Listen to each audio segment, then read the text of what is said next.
হঠাৎ আহমদুল্লাহ হুজুরকে নিয়ে কথা বলায় পেশে গেলেন মিজানুর রহমান আজহারী। কিন্তু কেন, কি হয়েছিল আসলে মূল ঘটনাটি? ডক্টর মিজানুর রহমান আজহারী তো একজন মাজার পূজারী, ঠিক নেই? সে একজন মুরতাদ কাফের। আগামী দিনের শায়েখ আহমদুল্লাহ হবে। আমি কলে এখানে এক বিশাল ষড়যন্ত্রের গন্ধ পাইতেছি। ঘটনা ছোট, রাজনৈতিক গুরুত্ব অপরিসীম। আজহারী সাহেব নিজেই কইছে যে সামান্য জায়গায় একটা অল্প কিছু লোকে কাজটা করেছে, just as a gesture of goodwill. আমি নামটা কইলাম না কে করিছে, কয়া দিমু কিন্তু কে করিছে। আমরা জানি যে ইতিমধ্যে আওয়ামী লীগ সরকারের পতন হয়েছে। এখন ক্ষমতায় আছেন অন্তর্বর্তীকালীন সরকার ডক্টর ইউনূস। এই অন্তর্বর্তীকালীন সরকারের মাননীয় প্রধান উপদেষ্টা ডক্টর ইউনূস ক্ষমতা থাকাকালীন সময় আজকে সারা দেশে কি কি ঘটনা ঘটে গেছে আপনারা তা দেখলে রীতিমতো অবাক হয়ে যাবেন। তো কথার বাড়াবো না, ভিডিওতে চলে যাব। তার আগে আপনাদের কাছে আমার ছোট্ট একটি অনুরোধ, আপনি যদি আমার চ্যানেলে নতুন দর্শক হয়ে থাকেন তাহলে অবশ্যই চ্যানেলটি সাবস্ক্রাইব করে পাশে থাকা বেল আইকনটি বাজিয়ে দিতে ভুলবেন না। আর যারা অলরেডি আমার চ্যানেলটি সাবস্ক্রাইব করেছেন তাদেরকে জানাই অসংখ্য ধন্যবাদ। তো দর্শক চলুন ভিডিওটি শুরু করা যাক। এখন আপনাদেরকে পর্যায়ক্রমে দুটি ভিডিও ফুটেজ দেখাবো। চলুন প্রথমে আমরা একটি ভিডিও ফুটেজ দেখে আসি। যেভাবে মিজানুর রহমান আজহারীর ওয়াজের শেষে হট্টগোল করে বন্ধ করে দেওয়া হয়েছে, তাতে আমি হতবাক এবং ক্ষুব্ধ। শুনেন তার কথা, শুনেন শেষ দিকের কথা। এই জায়গাটাতে এরকম কেন হইলো? শুরুতে তো এটা ছিল না। এখন আইন শৃঙ্খলা বাহিনী তোমাদের সাথে লাঠি চার্জ করবে, ধাক্কাধাক্কি করবে, তোমরা আমার সাথে এটা হবে এরকম? তোমরা তো ব্যথা পাবা তো। বসো না, সবাই বসতে পারলে তোমাদের কি? বসো। এটা আমি এখন পরিকল্পিত কিছু হতে পারে এই ধারণাও করতে হবে আমাদের। লক্ষ লক্ষ মানুষ বসে আছে, তোমরা একটু শান্ত হবে না? হ্যাঁ, বসো। আর 2 মিনিট একটু কোঅপারেট করো। 2 মিনিট একটু কোঅপারেট করো। জি পুলিশ ভাইরা, হ্যাঁ আস্তে জি বসে যাবে। হ্যাঁ ঠিক আছে, 2 মিনিট। এই বিভাগে আমার আর আসা হবে না। আমি একবারই তো আসলাম, সো যা বলার তো আমি এখনই বলতে হবে। এমন না যে আমি আবার সুনামগঞ্জে আসবো, হবিগঞ্জে আসবো। খুবই গুরুত্বপূর্ণ কয়েকটা কথা আমি রাখবো তোমাদের সামনে। বসো, শেষ করে দিব। এই তো আর 10 মিনিট সময় আছে আমার হাতে। বসো। মাশাআল্লাহ, এই ঠিক আছে। আমি কলে এখানে এক বিশাল ষড়যন্ত্রের গন্ধ পাইতেছি। ঘটনা ছোট, রাজনৈতিক গুরুত্ব অপরিসীম। আজহারী সাহেব নিজেই কইছে যে সামান্য জায়গায় একটা অল্প কিছু লোকে কাজটা করেছে। শুনেন, পুরো লক্ষ লক্ষ মানুষ, আমি তো দেখতে পাচ্ছি কত লক্ষ লোক হয়েছে। একটা জায়গায় কোনো সমস্যা নাই। এখানে কয়েকশো ছেলে পেলে এই ধাক্কাধাক্কি, না নিজে শুনতে পারতেছো, না অন্যকে শুনতে দিচ্ছ, না আমাকে বলতে দিচ্ছ। কি করতেছো তোমরা? এগুলো কি করতেছো? আমি আজকে just as a gesture of goodwill, আমি নামটা কইলাম না কে করিছে, কয়া দিমু কিন্তু কে করিছে। এইটা এই হট্টগোল হয়ে কেন সুষ্ঠুভাবে শেষ করতে পারলেন না তাফসির মাহফিল আজহারী সাহেব? কারণ বিএনপি নেতারা প্রকাশ্যে বলেছে মাহফিলে আজহারী সাহেব হেস্তনেস্ত শিকার হবে। এটা কইছে বিএনপি নেতা। সত্যি কথা, আমি ব্যানে করছি না। এই যে শুনেন, রহমান আজহারী বক্তব্য রাখে বিএনপির বিপক্ষে, এত সাহস সে কোথায় পায়? আপনি এই জামাতের পক্ষে কথা বন্ধ করেন, নাহলে দেশের মানুষ যেভাবে আপনার এই যে মাহফিল করে, মাহফিলে কিন্তু আপনি আস্তে আস্তে শিকার হন এই মুসলিম লীগের কারণে। কারণ এই মুসলিম লীগ কিন্তু বিএনপিকে পছন্দ করে, এই মুসলিম লীগ কিন্তু অন্য সংগঠনকে পছন্দ করে। কিন্তু আল্লাহর নামে স্লোগান দিয়ে, ধর্মের কথা বলে, মাথায় টুপি লাগিয়ে, পাঞ্জাবি পরে বিএনপিকে বকবেন না আপনি, তাহলে কিন্তু আস্তে আস্তে শিকার হবেন। আবার যে কোনো মুহূর্তে কিন্তু আপনি দেশান্তর হতে পারেন। ঠিক তার পর দিন এই ঘটনা ঘটলো। তার আগে তো অনেক নেতা, রিজভী ভাই তার সহকর্মীদের তাতায় রাখছে। এখন আজহারীর উপর কেন বিএনপি বিলা? দুইটা কারণে। এক, বিএনপির তো জমায়েত করতে টাকা খরচা হয়। এমন কোনো বক্তা নাই যার বক্তৃতা শোনার জন্য লাখে লাখে মানুষ যাবে। খালেদা জিয়া বা তারেক রহমান আসলে যাইতে পারে, কিন্তু দেশে আছে এমন কোন নেতার বক্তব্য শুনতে এখন আর যাবে না লাখে লাখে লোক। আর আজহারীর বক্তব্য শোনার জন্য স্মরণকালের সর্ববৃহৎ সভা হচ্ছে, যেটি যাচ্ছে সেটি হচ্ছে। এটা গা টাটাইতেছে বিএনপির। জনসমাগম মানে ক্ষমতা, বুঝছাও? আমাদের ভিডিওর ভিউ গেলে ক্ষমতা, আমাদের পোস্টের লাইক শেয়ার ক্ষমতা। এই ক্ষমতাকে বিএনপি চ্যালেঞ্জ মনে করছে। আর 2 নাম্বার, ইন্ডিয়ার ডরায় জনপ্রিয় ইসলামী বক্তারে। এই জন্যই তারা চড়াও হয়েছিল মৌলানা দেলাওয়ার হোসেন সাইদের উপরে। আজহারী সাহেব ইভেন বিগার থ্রেট তাদের জন্য বড় ভয়, কারণ সংঘবদ্ধ মুসলমানে তাদের ভয়। আজহারী জামাত করে না, তার বয়স কম, তারা যুদ্ধাপরাধী বানাতে পারবে না। চমৎকার কথা বলে, আধুনিক, মননশীল, অপূর্ব সুন্দর গলা আর চেহারা, মাশাআল্লাহ, ইংরেজি বলতে পারে ভালো। এইরকম একজন দায়ীকে কোনোভাবে টলারেট করবে ইন্ডিয়া? করবে না। এক বেকুব তার মাথার দাম ধার্য করেছে, শুনেছেন? শুনেন।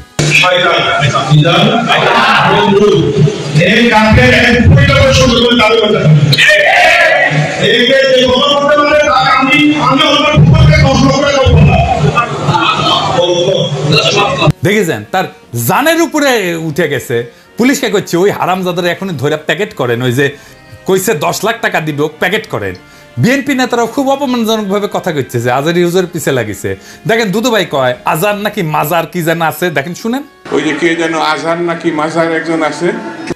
দুদু ভাই আপনারা যে বিএনপির দুদু বলে এটা জানেন? হ্যাঁ, দুদু দুদু বুকের দুদু, বুকের দুদু নাম বিকৃত করেন কে? বেদবি কুটি থেকে শিখেছেন। আপনার কর্মী আপনার কথা না শুনে আজারি হুজুরের কথা শুনবি? এটা জানেন না তো? কর্মীর সাথে তো যোগাযোগ নাই, জিজ্ঞেস করে দেখেন। আজারি হুজুরের নাম শুনলে কয়বার সালাম দেয় শুনেন, আর আপনার পিছে যে কি কয় শুনেন। নিজেরা বেশি হারকুলিস ভাবেন না, বুঝছেন? উগলের দিন বাগে খেয়েছে। আওয়ামী লীগ আমলে ওয়াজে এসে আওয়ামী লীগ নেতারা চড়াও হইতো না, দেখেছেন না? চড়াও হইতো না। এখন বিএনপি নেতারা চড়াও হচ্ছে। এই যে দেখেন, এটা আমার শহরে বগুড়ায় মাওলানা বজরুল রশিদ মিয়া, আমি কলে খুব পছন্দ করি, খুব চমৎকার একজন আলেম, কলে খুব সুন্দর ওয়াজ করেন। উনার উপরে চড়াও হয়েছে, মিজাজ খারাপ হয়ে গেছে দেখে। আর চড়াও হয়েছে কে? আওয়ামী লীগের পান্ডা মোহনের ভাই বিএনপি নেতা বাদশা। দুই ভাই দুই দল করে, এক ভাই আওয়ামী লীগ, এক ভাই বিএনপি। ওর ভাই বগুড়া শহরের কোনো জমি বাকি রাখে না, এই যে মোহন দখল করেছে। দুই ভাই দল করে সিস্টেম কইরা এখন আরেক ভাই রাজত্ব চালাইতেছে বগুড়ায়। এটা আগা 5 তলার দুর্বৃত্ত ফ্যামিলি। শোনেন কি করিছে। কিসের ভাষা ভাই? আমরা আমার দেশে থাকি না। আমরা দেশে থাকি না, ঠিক আছে। আপনি বলেন কেন যে আল্লাহু আকবার একবারই ছাড় দেয় না? আমাদের প্রত্যেকটা প্রোগ্রামে দেখো না। এই জায়গাতে আমি কি বুঝতে পারছি, চাকে শোনেন না এখানে যে কোরআন শরীফ তেলাওয়াত হলো একবারই দিছে আল্লাহু আকবার, হাম্মাম করতে আর দেয়নি, এরকম ঠিক না। তার মানে দিছে তো না? তার মানে দেয়নি, দিছে তো। একবার দেখ 10 বার দেখ দিছে। আপনারা কোন আওয়ামী লীগের মধ্যে দিছে? আপনি তো বললেন একবারই দিছে আর দেয়নি, এটা তো ঠিক না। আমি একটু আমার প্রধান বক্তার সাথে বিহার করেছিলাম যে উনি বলতে চেয়েছিলেন যে একবারই হাম্মাম সাহেব বলছেন, এটা তারপর কি বলছেন আমি আসলে এই করি, যখন বলছে একবার বলেছেন আমি সেটাকে বিহার করেছি। আমরা ইসলাম কারো ব্যক্তিগত সম্পত্তি নয়, ইসলাম সকল মুসলমানের সম্পদ। কেউ যদি মনে করেন এটা আমার ইসলাম আমার একাধিক আর করো না, এটা তো সঠিক না। যারা ক্ষমতার থাকতে যা করেনি, এরা ক্ষমতার যাওয়ার আগেই তার সাথে বেশি করতেছে। ধরে কোন কথা ঠিক কি না? রাধাবার সাথে আউট হয়ে গেছে। মাহফিলে যারা যাবেন, কোন রাজনৈতিক নেতা যদি আলেমের সাথে বেদবি করে না, একেবারে পায়রা ফেলাবেন, পারমিশন দিলাম, আমার নামে যেন কেস দেয়, আমি কয়ে দিছি। আর হুজুরেরা আপনাদের বলি বেদবি নিয়েন না। আপনারা কোন আক্কেলে এই সমস্ত রাজনৈতিক দুর্বৃত্তদের ওয়াজের মঞ্চে আপনাদের পাশে বসতে দেন? ওদের সেই যোগ্যতা আছে আপনার পাশে বসার? পাবলিকে তো আপনার ওয়াজ শুনবার এসেছেন নাকি? ওই গুলো ক্ষমা দেখবার আসছে, তা তো আসে নাই। আমি দুঃখিত, মুখ খারাপ করলাম, হুজুর বেয়াদবি মাফ করে দিয়েন, কিন্তু এ তো মেজাজ খারাপ হয়ে যায়। তো আপনি কেন ওগ্রে পাশে বসান কেন? আপনার ওয়াজের জমায়েতের ফুটেজ খাবার আসে, ওই হারামজাদা নিজেরা দেখলে তো পাবলিক আসবে না, কথাও কবার পারে না। আপনার ওয়াজের জমায়েতের ফুটেজ খাবার আসে, এটি এসে সে দেখায় যে আমি মেলা বড় নেতা। এগুলার পাত্তা দিবেন না, দাবরানি দিবেন, সাইজ হয়ে যাবে। ওয়াজের দিন তারিখ যেদিন ফাইনাল করবেন ওই সময় কয়ে নেবেন মঞ্চে, যেন কোনো রাজনৈতিক নেতা না উঠে। এই হারামজাদাগুলো সেকুলার সাজে, কয় যে ধর্মকে রাজনৈতিক উদ্দেশ্যে ব্যবহার করা যায়। তুই উঠিস কেন ওয়াজের ইয়েতে? তুই রাজনীতি করিস তো, তুই ধর্মকে ব্যবহার করিস কেন? তাইলে তুই উঠিস কেন ওয়াজের স্টেজে, মঞ্চে? কোনো রাজনৈতিক নেতাদের বক্তব্য দিতে দেওয়া যাবে না। ওরা কয় না নির্বাচনে আসেন, রাজনীতিতে আসেন, কয় না। হ্যাঁ, এই যে দুদু ভাই কইছে, এই যে শুনেন। ভাইরে রাজনীতি করবেন স্বনামে আসে, আড়াইলে আবডালিশ লেগে রাজনীতি করেন। এবার কইবেন তুই এটা ওয়াজ কর, নিজে নিজে কর, দেখি হাউ মেনি প্যাডিতে হাউ মেনি রাইস, পারিস নাকি দেখি। আগামীর বাংলাদেশে রাজনৈতিক দুর্বৃত্তদের ঠাঁই নাই। হাজারো ছাত্র জনতা এমনি তাদের জীবন দেয় নাই। আমরা নতুন রাজনীতি চাই, আমরা নতুন কণ্ঠস্বর চাই, আমরা ফ্রেশ জিনিস চাই, সেকেন্ড হ্যান্ড মাল না। ইনকিলাব জিন্দাবাদ। তো আশা করছি আপনারা পুরো ভিডিওটি মনোযোগ সহকারে দেখেছেন এবং এখানে কি বলা হয়েছে তাও বুঝতে পেরেছেন। এ বিষয় নিয়ে যদি আপনাদের কোনো মতামত থাকে তাহলে অবশ্যই তা কমেন্ট করে জানাতে পারেন। এখন চলুন আমরা আরো একটি ভিডিও দেখে আসি। আপনার এই ছোট্ট অবুজ ছেলেটাই আগামী দিনের শায়েখ আহমদুল্লাহ হবে। আপনার হেফজখানায় পড়া ওই ছোট্ট ছেলেটাই আগামী দিনের আল্লামা মামুনুল হক হবে। আপনার ওই ছেলেটা আমির হামজা হবে, আব্দুল হাই সাইফুল্লাহ হবে, এভাবে বড় বড় আলেম হবে, তারা যুগশ্রেষ্ঠ আলেম হবে। সেই একদিন এই বাংলাদেশের পার্লামেন্টে যে বক্তব্য দিয়ে যশোরের পক্ষে কথা বলবে। আপনি জানেন না, কাউকে ছোট করবেন না, আপনি ওর কনফিডেন্স আপনি কমাবেন না, আপনি কমাতে পারেন না। প্যান্ডেলে আমার যে মা বোনেরা আছেন, ছেলে মেয়েদেরকে কখনো ছোট করে কথা বলবেন না। ও যে কোথায় যাবে আপনি জানেন না, আপনি মা হয়ে তাকে সাহস দিবেন, তার কল্পনার জগৎটাকে সাজাতে তাকে উৎসাহিত করবেন, ঠিক কিনা বলেন? আর আমার প্যান্ডেলের আমার প্রিয় শ্রদ্ধাশীলা মায়েরা বোনেরা, আপনারা তো আরো দামি সম্পদ। বিশ্বনবী বলেন আর দুনিয়া কুল্লুহা মাতা। আল্লাহ আল্লাহ আল্লাহ, বিশ্বনবীর কথার ওজন দেখেন। আর দুনিয়া কুল্লুহা মাতা ওয়া খায়রু মাতা'আদ দুনিয়াল মারআতুস সালিহা। বিশ্বনবী বলেন দুনিয়ায় যা দেখো সব আল্লাহর দেওয়া অ্যাসেট, মানে সম্পদ। আর এত অ্যাসেটের ভিড়ে সবচাইতে শ্রেষ্ঠ সম্পদ হচ্ছে নেককার নারী। সুবহানাল্লাহ। ভাইয়েরা বোনের সাথে খারাপ আচরণ করো না, সন্তান মায়ের সাথে খারাপ আচরণ করো না। আমাদের মায়েরা আমাদের asset, they are our priceless asset. কারণ এই মায়েদের পেটে এসেছে আল্লাহর ওলিরা, এই মায়েদের পেটে এসেছে খান জাহান আলী, এই মায়ের পেটে এসেছে শাহজালাল ইয়ামানি, এই মায়ের পেটে এসেছে আল্লাহর সব নবীরা। নাকি নবীরা আকাশ থেকে ধপ করে জমিনে নেমে আসছে? মায়ের পেটে আসছে। এই মায়ের পেটগুলো খনি। আমার সম্মানিতা মায়েরা বোনেরা, নিজেকে ইসলাম দিয়ে সাজান, নিজেকে ইসলাম দিয়ে সাজান, নিজেকে পবিত্র রাখুন, নিজের আব্রু ঈমান ইজ্জতের হেফাজত করুন, কোরআন পড়ুন, সুন্নাহ পড়ুন। আপনি জানেন না আপনার গর্ভে কে আসছে, কোন ক্ষণজন্মা পুরুষকে আল্লাহ তাআলা আপনার গর্ভে পাঠাবে, আপনি জানেন না। মায়েরা নিজেদেরকে পবিত্র রাখুন, ইসলাম চর্চা করুন, কোরআন চর্চা করুন, নৈতিকতা দিয়ে নিজেকে সাজান। যশোরের জেনজি, নিজেদেরকে প্রস্তুত রাখো আগামীর বাংলাদেশের জন্য।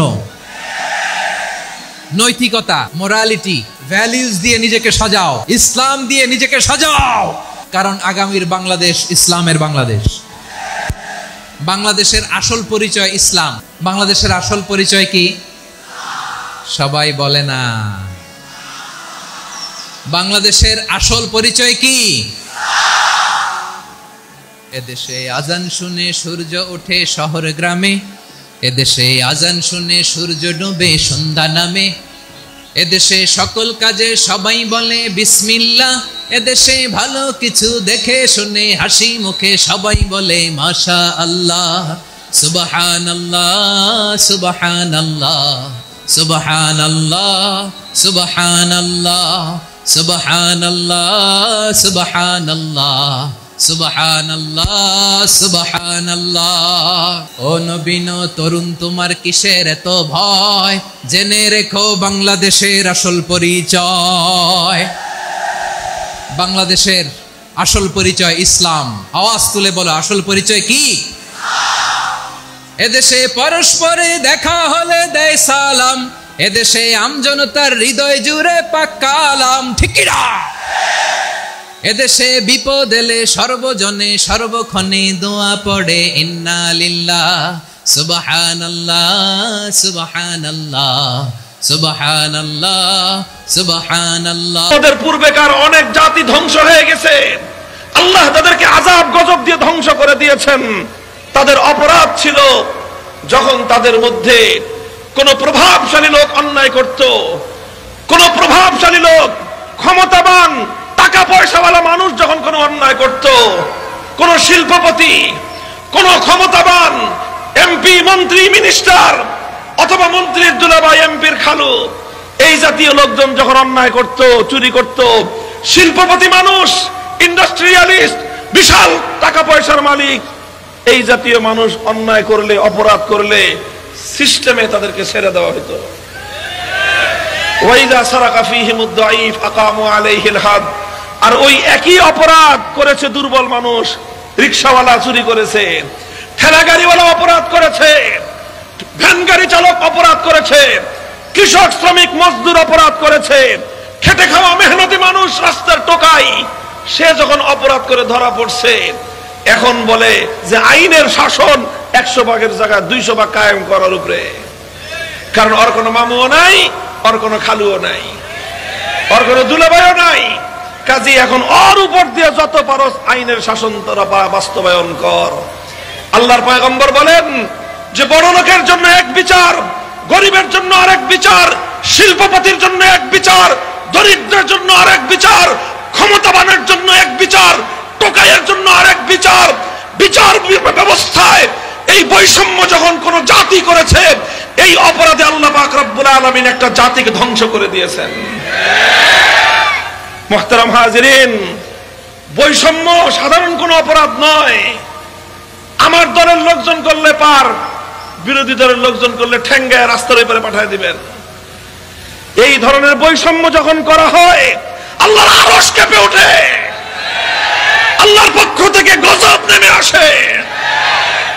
এই জন্য বৈষম্য এটা ইসলাম কোনোদিন বরদাস্ত করে না, বেইনসাফি ইসলাম বরদাস্ত করে না। এই বৈষম্যের বিরুদ্ধে লড়াই করা এটা শুধু বৈষম্য বিরোধী ছাত্রদের দায়িত্ব না, এটা সর্বপ্রথম দায়িত্ব হলো আলেম সমাজের।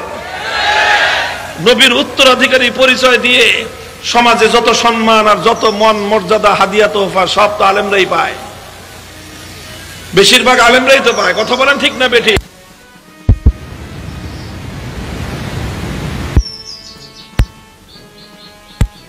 নবীদেরকে পাঠিয়েছিলেন, তার অন্যতম উদ্দেশ্য হলো আল্লাহর জমিন থেকে সমস্ত বেইনসাফি, জুলুম আর বৈষম্যের কবর রচনা করা।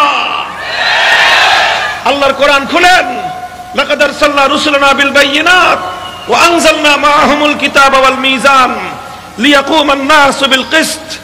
আল্লাহ বলতেছেন সূরাতুল হাদীদে যে আমি রাসূলদেরকে পাঠিয়েছি, আমি আমার আসমানি কিতাব সমূহ নাজিল করেছি। কেন নাজিল করেছেন আল্লাহ? লিয়াকুমান নাসু বিল কিসতি, যাতে মানুষের মধ্যে ইনসাফ কায়েম হয়, মানুষের মধ্যে যেন বেইনসাফি না থাকে, মানুষের মধ্যে যেন কোনো জুলুম শোষণ না থাকে। মানব সমাজের মধ্য থেকে সমস্ত বেইনসাফি, সমস্ত জুলুম, সমস্ত অন্যায়, সমস্ত অবিচার উৎখাত করার জন্যই নবী রাসূলদের আগমন। বললেন, আর আজ তোমরা আমার কাছে আসছো আবদার নিয়ে যে আমার ব্লাড কানেকশন আছে, আমার আত্মীয়, আমার পরিবারের লোক বলে আমি অপরাধ করার পরেও ছেড়ে দিব, এইরকম বৈষম্য তোমরা আল্লাহর রাসূল দ্বারা বাস্তবায়ন করতে চাও। আল্লাহ, এরপরে আল্লাহর নবী যে কথাটা বললেন সেটা যদি বুখারী শরীফের হাদিসের মধ্যে বর্ণিত না থাকতো, সেই কথা বলতে আমাদের সাহস হতো না, আমাদের ঠোঁট কেঁপে উঠতো, আমাদের কলিজা কেঁপে উঠতো। এত বড় কথা আল্লাহর নবী বলেছেন। নবীজি বলেন, ওয়াল্লাহ লাউ আন্না ফাতিমাতা বিনতা মুহাম্মাদিন সারাকাত লাকাতাতু ইয়াদাহা। আজ আমার দাদির গোষ্ঠীর ফাতেমা নয়, যদি আমি নবী মুহাম্মদুর রাসূলুল্লাহর কলিজার টুকরা, আমার জীবনের সবচেয়ে আদরের দুলালি আমার কন্যা ফাতেমা যদি আজকে চুরি করে ধরা পড়তো, আমি আল্লাহর নামের শপথ করে বলতেছি আমি তার হাত কাটতে এতটুকু দ্বিধা করতাম না।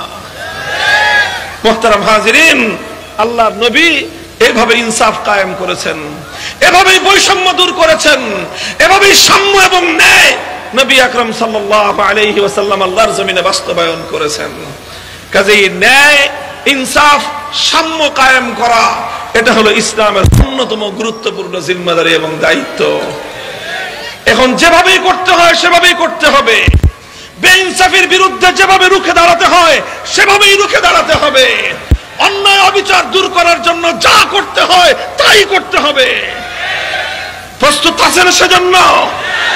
প্রস্তুত হন, সাধারণ উম্মত প্রস্তুত হন, ওলামায়ে কেরাম জাতিকে নেতৃত্ব দেন। একটা বৈষম্যহীন সমাজ গড়বার জন্য আপনারাই সর্বশ্রেষ্ঠ দায়িত্বশীল। আল্লাহর পয়গম্বরের 3 নম্বর দায়িত্ব ছিল এভাবেই আল্লাহর কোরআনের এক একটা বিধান কিভাবে বাস্তবায়ন করতে হয়।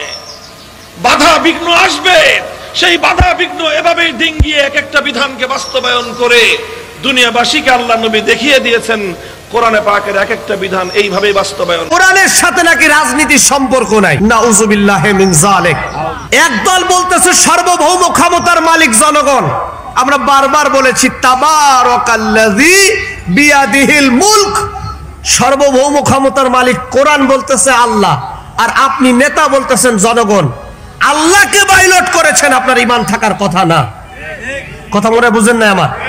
আপনি নামাজ পড়েন, আপনি রোজা রাখেন, আপনি হজ করেন, আপনি যাকাত দেন, কিন্তু আপনি কোরআনের একটি আয়াতের একটি অক্ষরকে অস্বীকার করেছেন, আপনার ইমাম থাকতে পারে না, প্রশ্নই আসে না। অথচ নেতারা বলছে সার্বভৌম ক্ষমতার মালিক জনগণ, আর হুজুররা বলতেছে সার্বভৌম ক্ষমতার মালিক কে? একটু সবাই বলেন না কে? তো যারা বলছে কোরআন নাকি রাজনীতির সাথে কোরআনের সম্পর্ক নাই, অথচ আমি কোরআনটা পড়েছি আলহামদুলিল্লাহ, শুরু থেকে শেষ পর্যন্ত পড়ার সুযোগ হয়েছে।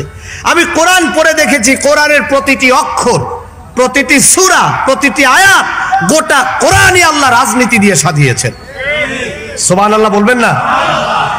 আল্লাহ তাআলা বলেছেন আকিমুস সালাত ওয়া আতুজ যাকাত। খেয়াল করে শুনবেন, আল্লাহ বলেছেন আকিমুস সালাত। আকিম মানে হচ্ছে প্রতিষ্ঠা করো। কি করো? কি প্রতিষ্ঠা করো? নামাজ। এখন নামাজ প্রতিষ্ঠা হবে কিভাবে? নামাজ প্রতিষ্ঠা হবে রাজনৈতিক স্টাইলে। সুবহানাল্লাহ বলবেন না?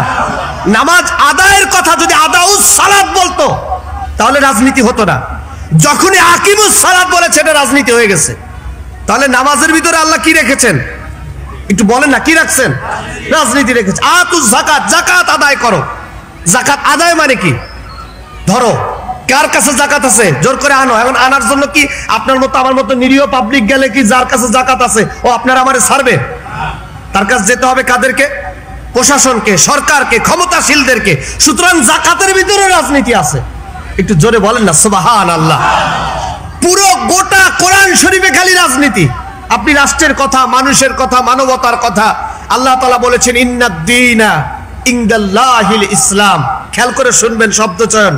নিশ্চয় আমার পক্ষ থেকে, আপনারা বলেন ধর্ম, আল্লাহ বলছেন না ধর্ম না, দিন, একটা জীবন ব্যবস্থা, কমপ্লিট কোড অফ লাইফ আমি তোমাদেরকে উপহার দিয়েছি। এখন জীবন ব্যবস্থা কি? জীবন চালাইতে গেলে রাজনীতির দরকার আছে, অর্থনীতির দরকার আছে, সমাজনীতির দরকার আছে, আইন নীতি দরকার আছে।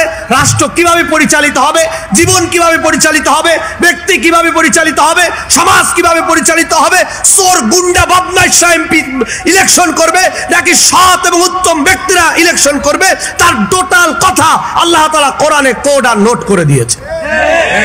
এখন এই কথা বললেই কবে হুজুর রাজনীতি করেন? আমরাও বলি ভাই আমাদের দায়িত্ব হলো নসিহা করা। 16 বছর ধরে নসিহত করছিলাম, খবরদার ফিরাউন থেকে শিক্ষা নেন। 16 বছর ধরে বলেছিলাম নমরুদ থেকে শিক্ষা নেন, নেয় নাই। কারণ আমরা হুজুররা কি মরে গেছি, পালায়ে গেছি, লুকাইছি? শিক্ষা না নেওয়ার কারণে তাদেরকে দিল্লি চলে যেতে হয়েছে।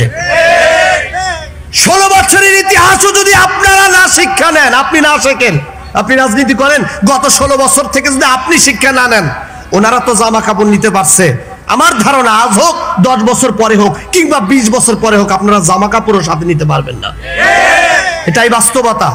সুতরাং কোরআনের সাথে সংঘর্ষ হয় এমন কোন আচরণ যদি কোনো বেয়াদব, কোনো কুলাঙ্গার করে, স্পষ্ট ভাষায় দায়িত্বহীন কণ্ঠে বলতে চাই, সে যত বড় নেতা হোক আর নেতৃত্বের স্থানীয় হোক না কেন, আমার কোরআন, আমার আল্লাহকে নিয়ে কথা বললে পায়ের তলায় ঠেলে জিহ্বাটা টেনে ছিঁড়ে ফেলে দেব।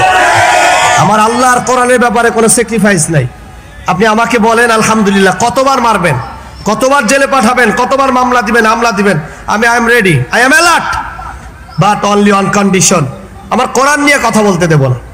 কোন সুযোগ আপনাকে কোরআন নিয়ে কথা বলতে দেব, এ ব্যাপারে আমরা সবাই একমত তো? আল্লাহ কবুল করুক, বলেন আমিন। সুতরাং নেতৃত্বে স্থানীয় যারা আছেন, আমার রিকোয়েস্ট থাকবে আপনারা কোরআনের সাথে রাজনীতিকে মিলান। যদি মিলান, আমরাও তো চাই, আমি একবারও বলি না, বিশ্বাস করেন, যারা ইসলামী দল করে, যে চরমলাই করে, জামাত ইসলাম করে, হেফাজত ইসলাম করে, আমি কিন্তু কোনোদিন বলি না যে আপনারা এদেরকে ভোট দেন। আমার কথা হচ্ছে যে দলই যা, আমাদের দাবি শুধু কোরআন দিয়ে দেশটা চালান। হিসাব ক্লিয়ার? কথা মনে হয় বুঝাইতে পারিনি। 53 বছর বাংলাদেশ চলছে, আপনারাই বলেন, এখানে আপনারা যারা আছে, আচ্ছা বলেন, 53 বছর কি বাংলাদেশ স্বাধীনতার স্বাদ উপভোগ করতে পারছে?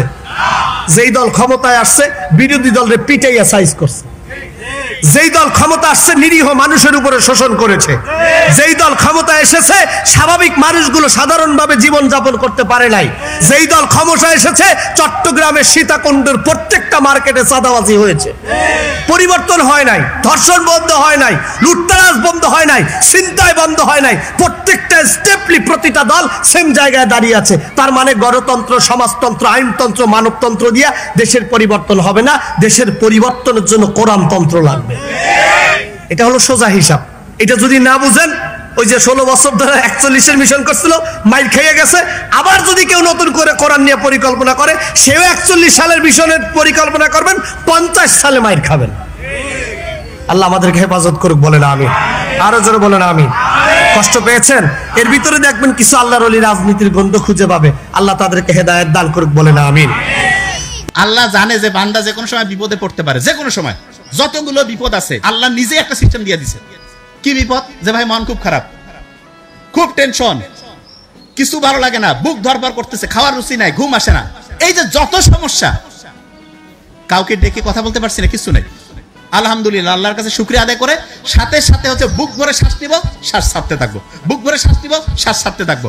বিলিভ মি, যখন এই কাজটা করব শরীরের প্রত্যেকটা কোষ ঠিকভাবে অক্সিজেন পাবে।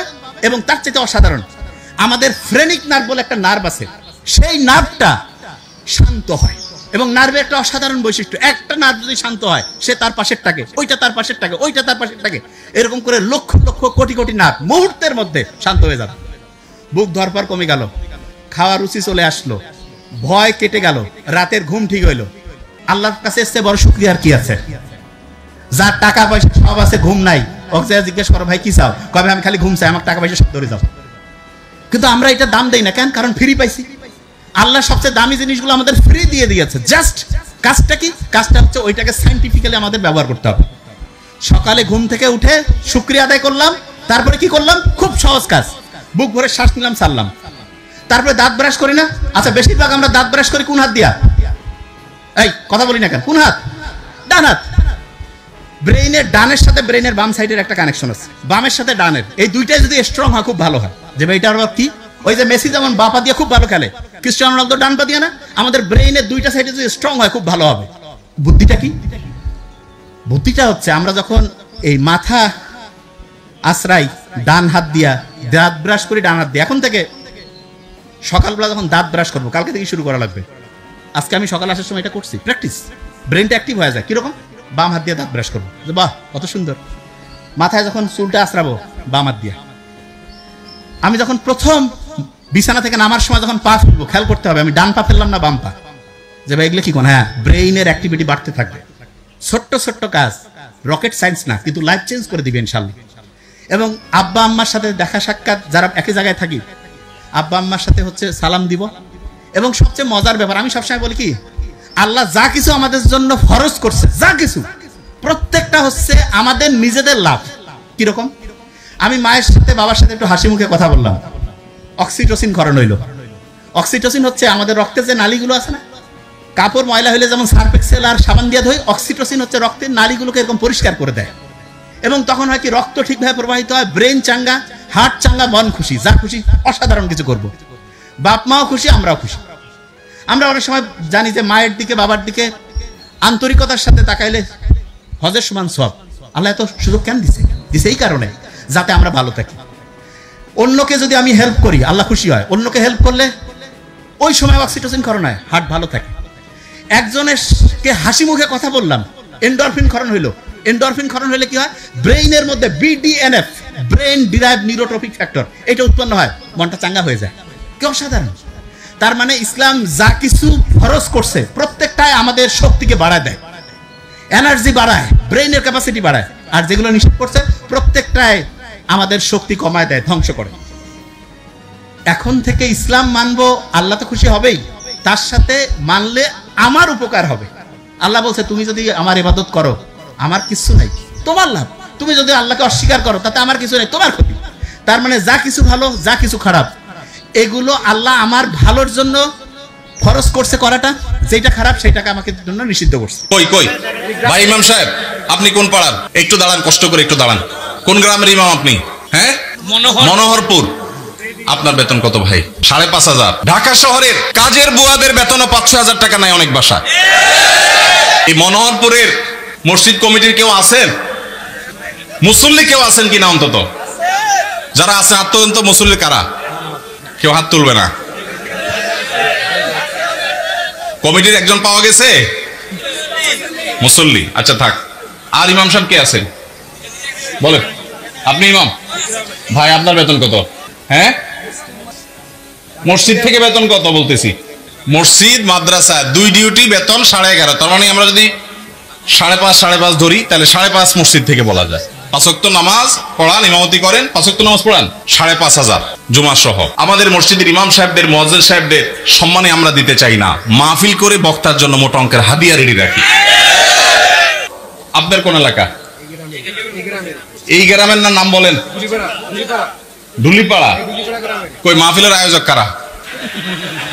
সামনে আসেন না, সামনে আসেন। কই পোস্টার কই? নাম বলার আগে সামনে আসেন। নামই নেই, চালাকেরা। আচ্ছা, আর ইমাম সাহেব আছেন আর 1-2 জন? কই ভাই কোন এলাকার? পাশের এলাকার। বেতন কত? হ্যাঁ 8,000। কোন এলাকার? নোয়াগ্রাম। নোয়াগ্রামেরও ভাইরা নিশ্চয় আছেন। আমি আপনাদের শরম দিতে চাই না, আপনাদের কারো হাতও তুলতে চাই না। ইমাম সাহেবদের জবানবন্দি নিলাম, ধন্যবাদ। আর কোন ইমাম সাহেব আছেন? মুরব্বী দাঁড়ান একটু, ইমাম সাহেব দাঁড়ান কষ্ট করে। কোন এলাকার ভাই? জি এতজন বলে কেমনে বুঝবো? খুন্দারপাড়া, খুন্দারগড়া। ওকে, আপনার পাশের গ্রাম। আপনার বেতন কত ভাই? 6,000। বসেন ভাই রে, প্রশ্ন প্রসঙ্গে চলে আসলো, এতজন ইমামের জবানবন্দি আমরা নিলাম, হয়তো খুঁজলে আরো 10-20 জন ইমাম পাওয়া যাবে। অনেকে হয়তো চক্ষু লজ্জায় হাতটা উঠাচ্ছেন না, বলছেন না।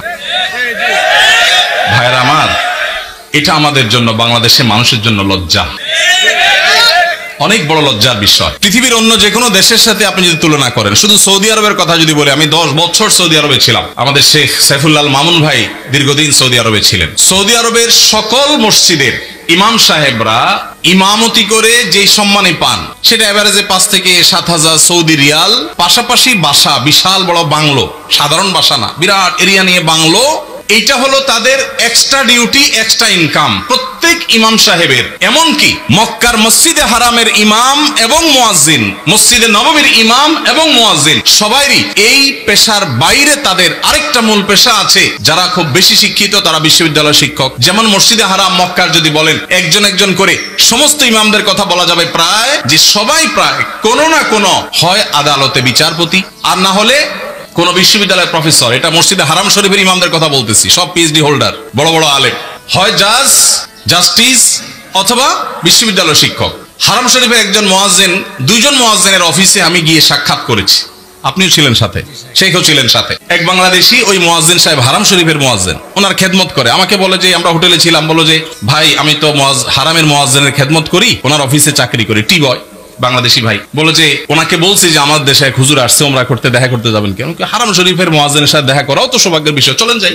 গেলাম, যাই দেখি একটা কোর্টে উনি একটা সাধারণ একটা ডেস্কে চাকরি করেন, হারামের মুয়াজ্জিন। আমরা যদি বাইতুল মুকাররমের মুয়াজ্জিন হইতাম তো আমাদের ঠেলায় তো মানুষই টিকতো না। আবার চাকরি করা হারামের মুয়াজ্জিন, যে বেতন, যে প্রটোকল, যে সম্মান, আবার চাকরি করা লাগে, কিন্তু করতেন। পাড়া মহল্লার যে সমস্ত মসজিদের ইমামরা, মুয়াজ্জিনরা, তারা সবাই হয় পুলিশে চাকরি করে, আর না হলে কোনো স্কুলে তারা শিক্ষকতা করেন। বেশিরভাগ এই 2 ক্যাটাগরিতেই থাকেন। আমি সৌদিতে যে বাসায় ছিলাম, আমার বাসার পাশের মসজিদ, যে মসজিদে 5 ওয়াক্ত নামাজ আমি জামাতে পড়ার সুযোগ পেতাম, সেই মসজিদের ইমাম সাহেব, তিনি বিরাট বড় শিল্পপতি, অনেক ব্যবসা প্রতিষ্ঠান, তার অনেকগুলো বড় বড় চেইন সব super market, Dahiya super market নাম, বিরাট নাম করা দাম্মাম। ভাইরে, ইমাম সাহেবদের অন্য বড় বড় চাকরি এবং ব্যবসা থাকার পরও মসজিদ থেকে তাদেরকে বাংলো এবং বিরাট বড় সম্মানে দেয়া হয় সৌদি আরবে। আপনি বলবেন সৌদি আরব মানুষের বেতন অনেক বেশি, বেতন অনেক বেশি এই জন্য বাড়ি অনেক বড়টা দেয়, বেতন অনেক বেশি এই জন্য টাকা, বাংলাদেশি টাকায় 1.5 লাখ 2 লাখ দেয়, এটা হলো সেকেন্ড ইনকাম, তার ফার্স্ট ইনকাম আরেকটা আছে। তাই বলে আপনি 5-6 হাজার টাকা দিবেন? ঢাকা শহরের কাজের বুয়াদের বেতনও 5-6 হাজার টাকা নেয় অনেক বাসায়। ঢাকা শহরের কাজের বুয়ারাও মাসে 10,000 15,000 টাকা কামাই করে। ঢাকা শহরে কোন দারোয়ানের বেতন 5,000 6,000 টাকা নাই, কোন পিয়নের বেতন 10,000 টাকার নিচে নাই। সেখানে কুমিল্লা শহরের কাছে, এটা সদর থানা এবং শহরের কাছে, এই জায়গায় 5-7 হাজার টাকা আজকালকার বাজারে চাউলের টাকা জোগাড় করা অত কঠিন হয়ে যায়। এই ইমাম সাহেব আবার যখন কোন একটা কাজ করতে যাবেন ইমামতির পাশাপাশি, বলবে হুজুর আমাদের দুনিয়াদার হয়ে গেছে, হুজুরদের দুনিয়ার লোভে ধরছে। এক বেটা তার মসজিদের মুসল্লিরা ইমাম সাহেবকে এরকম খোঁচাইতো, বেতন দেওয়ার নাম নাই, ইমাম সাহেব আর কিছু করলে ডিস্টার্ব করতো। ওই মসজিদে একজন ভালো মানুষ ছিল, উনি বললেন হুজুর আপনাকে আমি ওই যে মুসিরা যে জুতা পলিশ টলিশ করে ওরকম একটা বাক্স কিনে দিব, সাথে রং টং যা লাগে ডাস্টার ব্রাশ এগুলো সব দিয়ে দিব। আপনি ইমামতি করে মসজিদে নামাজ পড়ানো শেষ হলে মসজিদের বাহিরে এসে ওইটা নিয়ে বসে যাবেন এবং মুসল্লিদেরকে বলবেন, ভাই আপনাদের জুতাগুলো দেন, যার যার পুলিশ করা লাগে আমি করবো, আপনারা আমার টাকা দিয়ে। ইমাম সাহেব চোখ বড় বড় হয়ে গেছে, কি বলে রে বেটা? বলে, ভাই আপনি এই কাজটা যদি করেন মুসল্লিরা বাইর হয়ে যেটা সিসি করবে, আরে হুজুর এটা কি করছেন? তো ওইটাকে বলেন যে ভাই এই জুতা যদি আমার কাছে দিতে আপনার লজ্জা বোধ হয়, আপনার কাছে যদি অপমান বোধ হয়, তাহলে জুতা আমার কাছে নিয়ে আপনার নিজের গালে নিজে মারা উচিত। আমি বলছি না যে আক্ষরিক অর্থে ইমাম সাহেবকে ওইটা মারতে তিনি বলেছেন, অনেক আগে ঘটনা কোথাও শুনেছি, সত্য হতে পারে, রূপক হতে পারে, কিন্তু এই গল্প আমাদের শিক্ষা দেয়। আমাদের মসজিদের ইমাম সাহেবদের, মুয়াজ্জিন সাহেবদের সম্মানে আমরা দিতে চাই না, মাহফিল করে বক্তার জন্য মোটা অঙ্কের হাদিয়া রেডি রাখি। আপনারা বলবেন, হুজুর আপনিও তো মোটা অঙ্কে নিয়েই যাবেন, ওয়াজ তো করতেছেন। ভাই আমাকে মোটা দেখ, চিকন দেখ, না দেখ, এটা নিয়ে আমার মাথা ব্যথা নেই আলহামদুলিল্লাহ, এবং আল্লাহর মেহেরবানিতে এটা নিয়ে আমার কোনো প্রত্যাশাও নাই আল্লাহর ফজলে। কিন্তু মাহফিল আয়োজকদেরকে বলতে চাই, যারা মাহফিল আয়োজন করেন, লক্ষ লক্ষ টাকা যদি মাহফিল পিছনে খরচ করতে পারেন, ইমাম সাহেবদের বেতন কেন 15,000 20,000 টাকা হতে পারে না? এই দেশে বিভিন্ন শ্রেণী পেশার মানুষদের বেতনের সর্বনিম্ন স্কেল বা একটা স্কেল ঠিক করে দেওয়া হয়। আমি দাবি করতে চাই আমাদের রাষ্ট্রের উচিত, রাষ্ট্র নিজে ইমাম সাহেবদেরকে মূল্যায়ন করতে না পারলেও মিনিমাম যেন তাদের একটা সমাজে সম্মানজনক ভাবে চলতে পারে, সেজন্য তাদের একটা সম্মানজনক বেতনের স্কেল ঘোষণা করা হোক। আর সমাজের যারা বিবেকবান মানুষ, আল্লাহর হস্তে তারা ইমাম সাহেবদের সম্মান দেওয়া, মর্যাদা দেওয়া শিখবো তো ইনশাআল্লাহ।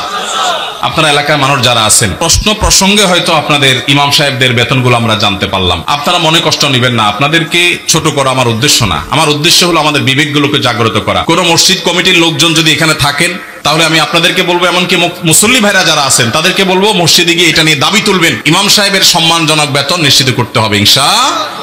কোন মুসলমান সমাজে এটা হতে পারে না। সৌদি আরবের কথা আমি বলেছি, সৌদি আরবেরটা আমি কাছে থেকে দেখেছি, এই জন্য আমার মনে হয় না পৃথিবীর অন্য কোন মুসলমান সমাজে মানুষের গড়ে একজন রিকশাওয়ালাও 10,000-এর বেশি ইনকাম করে, সেই সমাজে ইমাম সাহেবের বেতন 4,000-5,000, এটা কোনোদিন গ্রহণযোগ্য হতে পারে না। আপনাদের এই ঢুলিপাড়ায়, কুমিল্লা, আপনারা যদি সারাদিনে আর কোনো কাজ না, একটা কাজই শুধু করবে, এরকম একজন অশিক্ষিত, শিক্ষা বঞ্চিত মানুষকেও নিয়োগ দেন, তারপরও তো 4-5,000 টাকা পাবেন না, কিভাবে একজন ইমামকে আপনারা 5,000 টাকা বেতন দেন? কোন মসজিদের দায়িত্বশীল ভাইরা আছেন যে আপনারা তওবা করবেন যে ইমাম সাহেবের বেতন 10-এর উপরে উঠাবেন? কেউ আছেন? থাকলে পার্টিকুলার কেউ থাকলে বলেন, কেউ আছেন? সভাপতি সাহেব, সেক্রেটারি সাহেব যদি থাকেন যে আলোচনা করবেন, অন্তত এ ওয়াদা করবেন। আপনি কোন মসজিদের নাম বলেন? নোয়াগ্রাম। এখন বর্তমান বেতন কত ইমাম সাহেবের? উঠছেন যেহেতু জিজ্ঞেস করি। 7,000। এখন নিয়ত করছেন কত দিবেন?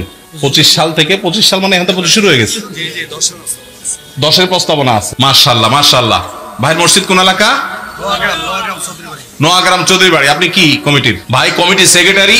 ওনার মসজিদের ইমাম সাহেবকে ওনারা এই মাস থেকে 10,000 টাকা দেওয়ার নিয়ত করেছে। আলহামদুলিল্লাহ। আমরা বলবো 10,000 নয়, যেহেতু এখন একবার বাড়াইছেন ভালো কথা, 6 মাস পরে বা 1 বছরের মাথায় 15,000 টাকা করবেন ইনশাআল্লাহ। যাক, ওনারা সেটারও নিয়ত করবেন। নোয়াগ্রামের ভাইরা আপনারা দেখে শুনে রাখেন, কিন্তু রাগ করেন নাই তো আবার? জাযাকাল্লাহ খাইর। আর কোন কমিটির ভাইরা আছেন যে নিয়ত করবেন, নিয়ত চেঞ্জ করবেন? বলেন দেখি, বলেন। আজকে ভিন্ন কালেকশন হোক, বহু কালেকশনই তো করলাম। ভাই কোন মসজিদের বলেন? মাশাআল্লাহ 10,000 রানিং দিচ্ছেন, একটা ভালো উদাহরণ পাওয়া গেল। মাশাআল্লাহ মাশাআল্লাহ, ভালো উদাহরণ আছে। কোন এলাকার? আলমপুর। কিন্তু 10,000 টাকা তো যথেষ্ট না ভাই। কবে নাগাদ আনুমানিক একটা আইডিয়া দেন না, আইডিয়া দেন না। আলাপ করেই তো দিবেন, আপনি তো একা দিবেন না। অন্তত প্রস্তাবনা দিয়ে, যে মাহফিল থেকে হুজুররা প্রস্তাবনা দিছে, অন্তত 15,000-এর ভিতরে রাখেন, 12 থেকে 15 ভিতরে ইনশাআল্লাহ। কবে নাগাদ? আলোচনা সাপেক্ষে। ঠিক আছে। আপনি মসজিদ কমিটির কি? সেক্রেটারি সাহেব। মাশাআল্লাহ, আল্লাহ সেক্রেটারি সাহেবকে তৌফিক দান করুন, বলুন আমিন। একটা ভালো দৃষ্টান্ত। ভাইরা 10,000 দিচ্ছেন, মাশাআল্লাহ, কিন্তু 10,000 যথেষ্ট না ভাই। 10,000 যথেষ্ট হতে পারে না। আল্লাহ তাআলা আমাদেরকে উলামায়ে কেরামের, মসজিদের ইমাম সাহেবদের মূল্যায়ন করার তৌফিক নসিব করুন। আমি ভাই একাধিক মাহফিলে এমন ঘটেছে যে মসজিদে গিয়ে ইমাম সাহেবদের বেতন কম, এটা ব্যক্তিগত আলোচনা জানতে পেরেছি। আমি আমার মতো করে কমিটির ভাইদেরকে দাওয়াত দিয়েছি এবং বোঝানোর চেষ্টা করেছি, আমরা মাহফিলের জন্য যদি লাখ লাখ খরচ করতে পারি, কেন ইমাম সাহেবদের দিতে পারবো? আল্লাহ আমাদেরকে তৌফিক দান করুন। মিজানুর রহমান আজহারি খালি বলেছে যে একদল খায়া গেছে আর একদল খাওয়া। আপনারা বলেন তো কোন দলের নাম কথা? কিন্তু একদল খেপে গেছে। আপনাকে নাম দেয় দিঘি, আগে একদল খায়া গেছে, এখন আর একদল খাওয়ার জন্য রেডি আছে। কথা কন না কেন? আমরা 4 ভাই, বুঝলি, আমরা 4 ভাই। আমার বড় ভাই ডাহা আওয়ামী লীগ, প্রাইমারি হেডমাস্টার আওয়ামী লীগ, আর আমার ছোট 2 ভাই 2 কলেজের প্রফেসর, এরা হলো বিএনপি। আর আমি তো বুঝতেছেন। তো একদিন, ঠিক আছে, একদিন মা আমাকে খাবার দিয়েছে, তো ওই মাছের মাথাটা মা আমাকে দিয়েছে, বুঝলি মানুষ তো। তো আমি যখন মাথা দিয়ে খাবার চাচ্ছি, তখন ভাই করছে, খা, ভালো করে খা, পুলিশ ঘুরতেছে, খা। মানে আমার ওয়াজ শুনে আমার ভাই চিন্তা করে যে কোনো সময় পুলিশ ধরবে, তো বলতেছে খা, ভালো করে খা, পুলিশ ঘুরতেছে। তখন আমি মাথার টুকরা আমার ভাই তুলে দিলাম, দিয়ে বললাম, ভাই আপনি খান, কারণ আজরাইল ঘুরতেছে। যেই করে আজরাইল ঘুরতেছে আমার ভাই শুন করছে। আমি শুন করলেন কেন? পুলিশ ধরা আর আজরাইল ধরা কোনটার গুরুত্ব বেশি? কিন্তু যেদিন হাসিনা পলাছে, পলানোর কয়েকদিন পর দেখে আমার ভাই আমার মাদ্রাসার মসজিদের মধ্যে ঢুকছে। মানে আমার বাপ মায়ের কবর আছে, কবরের কাছে আগে কানলো, কান্দার পরে মসজিদের মধ্যে ঢুকছে। আমি উপরতলার থেকে সিসি ক্যামেরা আছে, কিরে আমার ভাই তো দেখা যায় ডাহা আওয়ামী লীগ ঢুকলো মসজিদে। আমি আস্তে করে নামে আসছি, আর ভাই কোনো তৌবা পড়া, তৌবা। ভাই কিসের তৌবা? বলে আওয়ামী লীগ বাদ দিন, তৌবা পড়া। আমি আমার বাপ মার সামনে, কবরের সামনে আমার ভাইয়ের তৌবা পড়ালাম, পড়ে বললাম, ভাই তৌবা তো করে আওয়ামী লীগ বাদ দিলেন, কিন্তু যোগ দিবেন কার? তোরটা তো যাওয়া যাবি না রে, তোরা তো ক্ষমতাত গেলে নামাজ কায়েমের বিল পাস করবো, আমি তো ফজর নামাজ ঠিক মতো পড়া পারি না, কি বিল। এখন আমার বড় ভাই বিএনপির যোগ দিছে। তার মানে বোঝা গেল আমরা এখানে যতই আছি আমরা ভাই ভাই, কেউ বিএনপি, কেউ আওয়ামী লীগ, কেউ জামাত। জোরে কোন কথা ঠিক কিনা ভাই? জান একটু বসে ময়না ভাই, কারণ এমন জায়গা তো আজ নিয়ে যাচ্ছি, বুঝলেন, এই সময় কি বুঝতেছে? ওই পথিক আমার সর্বনাশ করছে, ওই পথিক আমারে কইছে যদি হযরত ওমরকে দেখতে চাও তাহলে সামনে কাতারে নামাজ পড়ো। সামনে কাতারে নামাজ পড়ে মেহরাবের মধ্যে যেই মানুষটাকে দেখতে পাবা ওই মানুষটি হলেন হযরত ওমর। আমি সারা জীবনের সাধনা একটা বার শুধু হযরত ওমরকে দেখতে চাই। হাজার হাজার সাহাবীরা কান্দে, সমস্ত সাহাবীরা যখন কাঁদতেছে, রাখাল চিল্লে বলে বারান্দায় নামাজ পড়া ভালো, এই ভিতরে কেন কান্দা কান্দি শুরু হয়ে গেল? ওসমান গনি বলে, রাখাল ভাই, ভিতরে কান্দার কারণ হলো তুমি যাকে পথিক পথিক বলতেছো তিনি হলেন হযরত ওমর। তো আশা করছি আপনারা এই ভিডিও পরিষ্টি মনোযোগ সহকারে দেখেছেন এবং এখানেও কি বলা হয়েছে তাও বুঝতে পেরেছেন। এ বিষয়ে নিয়ে যদি আপনাদের কোনো মতামত থাকে তাহলে অবশ্যই তা কমেন্ট করে জানাতে পারেন। ভিডিওটি এ পর্যন্তই, দেখা হচ্ছে পরবর্তী ভিডিওতে। সে পর্যন্ত সবাই ভালো থাকবেন, সুস্থ থাকবেন, আল্লাহ হাফেজ।